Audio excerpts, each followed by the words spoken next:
Assalamu alaikum wa rahmatullahi ta'ala wa barakatuh. Amin wa alaikum assalam wa rahmatullahi ta'ala wa barakatuh. A'udhu billahi samil alim minash shaitanir rajim. Bismillahir rahmanir rahim. Alhamdulillah allazi hadana li hadzal islam wa ma kunna linahtadiya laula an hadana Allah.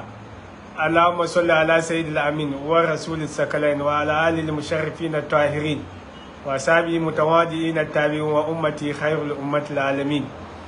Masu sauraron mu ko'ina da ko'ina muna gaida ku, sannunku da yini ko kwan lafiyanku ko sannunku da rana saboda bambancin lokaci da yanayi.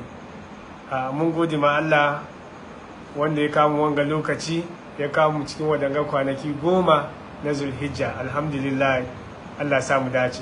Masu aikin haji kuma Allah tabbatar da su cikin nasara, ya ba su nasara, ya karbi aikin hajinsu. To, an dai ga na rika sarkan wuya, wato chain da na rikan ga, wato an sata ne da aka sata cikin ikon Allah, kamar kan da muke ba ake kawowa cikin ikon Allah da taimakon ainihin ilimin da Allah ya bamu na alkur'ani muka bar aka kawo. Amma mun kawo shi ne ba wai don yana da wani muhimmancin da ya fi sauran nan ba ne, amma saboda ya zama wato alert ko wa'azi ma mutane. To ce ga wanda take da shi ne me shi mijinta da ya zo wurina, da ya zo wurina cikin bukata, da aka yi bukata aka kare zai koma, ya fito cikin wasu garukan turai, to zai koma, da zai koma hanya sai passportin shi ko kadin shi ya bace, da kadin ya bace cikin iko Allah sai dawo wurina. Da ya dawo wurina na yi bincike, shi da Muhammad suka je, na faɗi musu da za su saya, suka je suka saya cikin ikon Allah, suka gan mota, aka je aka gan kadin ko passportin wannan shi dai cikin ikon Allah ne, wanda falla biyadillah yuti man yasha wallahu zu fadlil azim. Bayan da suka gan wannan abu, to sai ba shi mamaki, ainihin mamaki gaske, da ya je shi faɗi ma mece ne, wato mece ne ga matan shi kenan. Sai ce to da na zo Afirka gana ga abun mamaki da ya faru, akwai mallam Sham-una, ai da na je wurin shi wallahi card na ko passport na ya bace, ba don shi ba ai da baki gani na komo ba. Yayi duba, da yayi duba ya faɗi muna filin da za mu gan cardin ko passportin, muka je muka kida lorin kan da yake na, aka sarre lorin, masu lorin suka yi gaddama, ya tuma ya shiga, aka duba aka gan passport ko aka gan card. To sai mai ce ga ta yi gaddama, kamar anya kuwa ya yi possible kuwa a shi dai ko incident ne, an ce ko incident kamar sa'a ne, ba wai wani abu ba, ba wani ilimi ba. To sai Allah ya jarabci mai ce ga da sani da ta sani tsakanin faruwan passport mijinta ya bace da ce ga kuma nata ne ya bace, tsakanin shi kamar shekara 7 ko zuwa 8 kenan, shekara 8. ce ta yi shakka da wannan duba da aka yi, aka fadi aka je aka doki passport na. Shi Allah ya jarabce ta sani, da ta sani ita ma da ta zo ta fito turai, ta zo tana cikin hotel, shi ce ni ya bace, aka sata ainihin bisa da kasa. Da cikin ikon Allah bincike aka ce kamar ta gani, aka yi abin da za a yi, shi ta gance abun nufi. Mutum ka bar yawan doubt ko ka bar yawan shakka ko ka bar yawan karyata abu, kaga saboda karyatar da mijin da ta yi wannan lokaci ko shakkan da ta yi, shi Allah ya jarabte ta ita ma na ta bace ta gani, wato ainul yakin kina, to shi dalilin ce ne kina. Kaga wanga wani iko Allah ne, don shi mutum duka ka bar yawan ta karanta. Haka nan kuma daga Bolga a Pais Ghana, akwai wani sunan shi Inusa, wani moto aka sata, sai na yi bincike, na faɗi inda aka za a samu moto, aka je aka samu moto, aka ga moto, da aka ga moton cikin fira-fira, shi ce a kyani makaryaci kaza na yi sa'a, shi kuma Allah ya jarabce shi da moto shi ya bace ba inda za shi Allah ya sa ya zo, da Allah ya sa ya zo kuma shi Allah bai kunyatar da ni ba, na yi bincike, shi kuma aka kawo moton shi. To kagan waɗannan abubuwa, ka bar yawan ta karanta abubuwa, mu ta yawan gaskata abu, to karin ba haka nan ba, wani rana Allah ya jarabce ka da wannan. To da a ce kamar naji lokacin nan ne ce yanzu cin ta yi mace ai kagan da ba ruwana ita taimakanta ko inusan da ce naji shi moto shi mace da ba ruwana. Akwai su da yawa, akwai ire-iren waɗannan abubuwa da yawa. Akwai wani samari shi kuma haka nan bako yana ce mahaukaci na a kyale kaza ka sha Allah ya jarabce shi, babban fonin shi digital phone ya bace, manya-manya abubuwan shi duka na jiki, ba inda za shi kuma shehu na ya zo kuma na yi ya gani. To ka gani haka abin da aka yi an yi daya biyu har ya wuce dari ne, ai ka san kaman baiwa ne daga Allah. Zalika fadlullahi yuti man yasha Allah subhanahu. Idan shi waɗannan abubuwa ne, don shi Allah sa mu dace, don shi ba a gaddama da waɗannan abubuwa. To amma abun nufi, abun da ya kawo muka yi program, yawanci masu sauka hotels baki su ta hatara, most especially inda ake karban shafi. Na samu waɗannan cases da yawa, na karbi abubuwa da yawa na ba mutane. In dai an karbi, in za ka yi shi ka yi sharati, to za ku karbi shafin nan, amma in wani abu ya bace kun biya da sharati, ka ba mutanen nan sharati, in abu ya bace shi su biya. Kuma ban da shi, tun da ka san kamar wannan ne, in ka ji maganan ga, to in za ka fita shi ka yi abun da ke da muhimmanci, nau'in kudi ko wani abu, shi ka samu wani wurin da cikin da ba wani wanda ya sani, shi ka ɓoye wurin nan, tun da ka san suna karban shafi. Ainihin ma'anan abun da ya sa muka yi wanga program ke. To don shi ba shi ba, kaga mutane da yawa yawanci kudaden su na bacewa, sarkokin su na bacewa, wato ce su suna bacewa. Wanga ku duba daham ne, quality one, quality daham, over 100 and something million. To kaga una wanga ya bace shi kenan, yaushe za ta samu wanga kuma in ba dai taimako Allah ba. To dai shi abin ganganci, hotelin da suke karba, ko masu taya aikin haji ko masu taya bakonci, in ka gan hotel ana karban shafi, to wannan hotel ka ba su sharati, to zan ba ku shafi ko ku bar min shafi in je in dawo. Suka ki aka ce to in kayana wani abu ya taba za ku biya. Dalilin ma'ana abin da ya sa muka yi wannan kenan. Akwai abubuwa da yawa da muka yi wanda ba su da adadi. Akwai wani ne shin nan, lokacin da Allah ya bani ni'imar batun numbers, ina gani, ina duka in duba ni bincike in gani, ce wai abai mahaukacin na wai rashin lafiya ne. To Allah ya sa na zo bakonci wurin shi, na zo na ga iske ana ta yasin da tankwa, manyan tankwan nan kamar za a yi biya wato biya da ake sha da abun ga wanda ake yi da lemun sani. Na gani na dariya, na ce mini wai an yi sata, na ce ku hali. Na bincika, na ce ku je ɗakin hawa kudu fili kaza, ku fitar zani daya biyu uku har na takwas, bayan na takwas na tara ku doki zani ban da shida ga kaza ga kaza ga kaza. Kuma ni ban taba na san maganin ba. Ka gani in Allah ya ba wa mutum ni'ima, shi yana bayarwa ne kan da ya ganda ma, wa in ta'udu ni mata lalatu suwa, kai ni baka da shi. Duniya duka kaga ana wahalan kudi, amma akwai wani shi bai ma san kamar ana talauci ba. To haka lamarin ubangiji yake. Don shi abun da ke cikin nan za mu yi magana ga English version.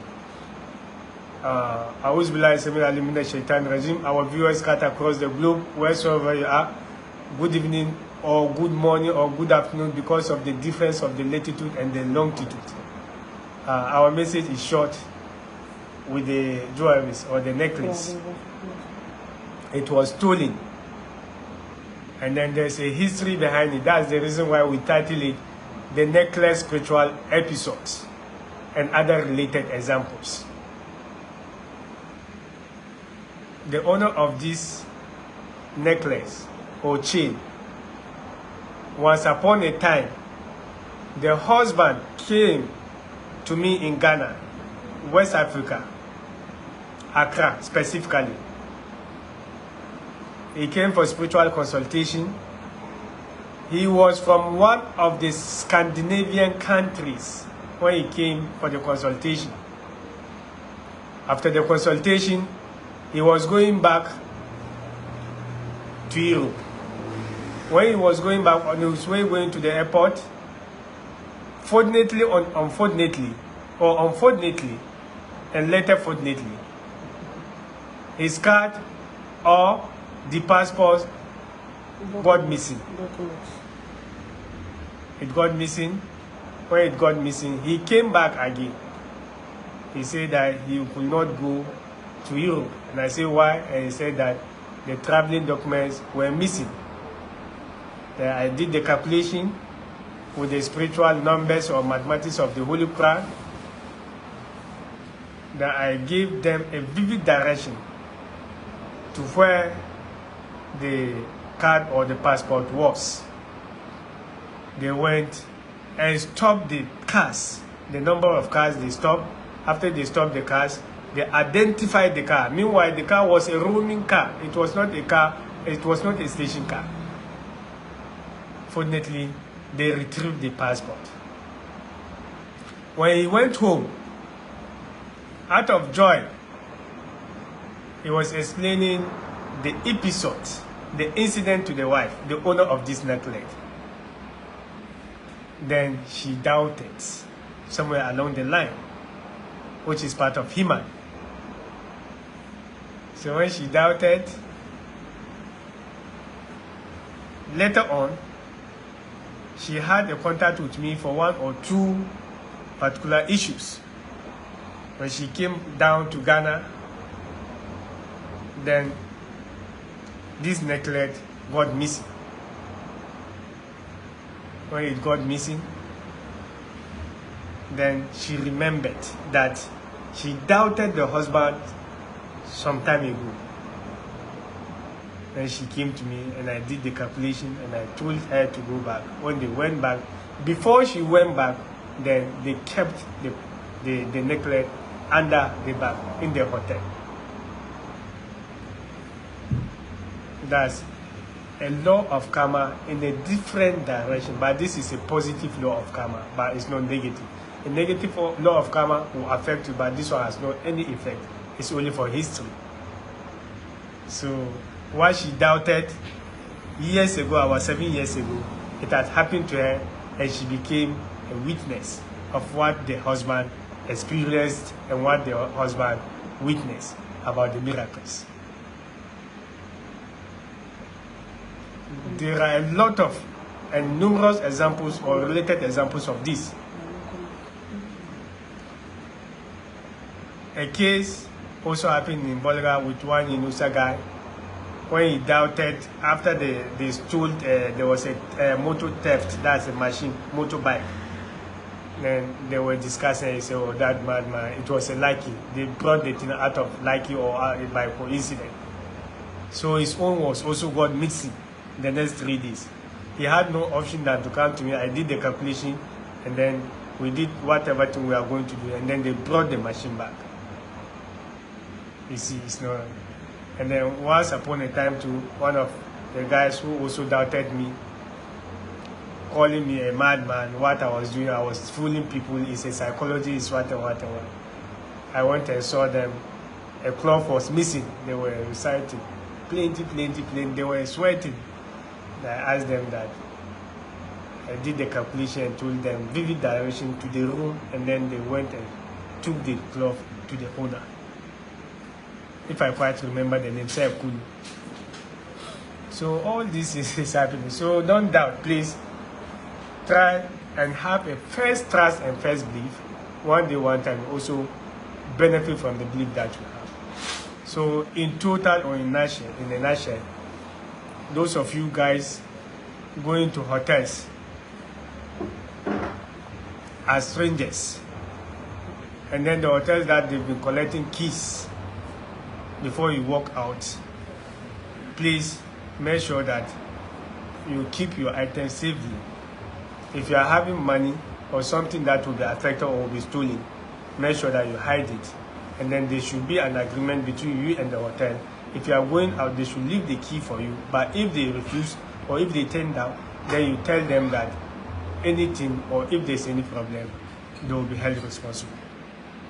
So with this one, this is a lesson to any of us and to all and sundry. That's the reason for the program. But there are a lot of numerous and thousands of examples. But this is just the tiniest among all the things that we have been doing about this faith. Because this one is not about figures. It's about a jewel or a necklace. So we thank God Almighty Allah for this miracle, and then we'll be doing more, inshallah. If you have a related problem of necklace or anything stolen, if you are lucky you meet us, then you will also retrieve your items. But if you are not lucky, you also pray to God. Then you'll be praying. In case you are not meeting us or you did not meet us when something is missing or stolen, be reciting La hawla wa la quwwa illa billah 1111. You recite it 11 minutes after 11 p.m. You do it 6 days, the 7th day, God will see it. So we thank God Almighty Allah for this wisdom and for these miracles. Assalamu alaikum warahmatullahi ta'ala wabarakatuh. There are a lot of fraud guys who have been using my names. That's the reason why we are doing it Facebook Live. If not, they will also imitate and say that they will call you to come with your items, that if something is missing, they won't see anything. They are not CS, but they are CS. They will collect your money and job. Assalamu alaikum. And you didn't say anyone should bring money for any cow or any... Yes, there is an alert that some people have been saying that I said they should bring money for cow, for the salah, for whatever. If you are giving it, fine, it's good. Givers never lack, but it's not from my mouth. But you can give it. They can bring the orphanage, then you do it for them, you yourself in your house. But don't give it to them. They are lying. There's one video circulating that I said it. Please, it's a fallacy. They are lying. Assalamu alaikum.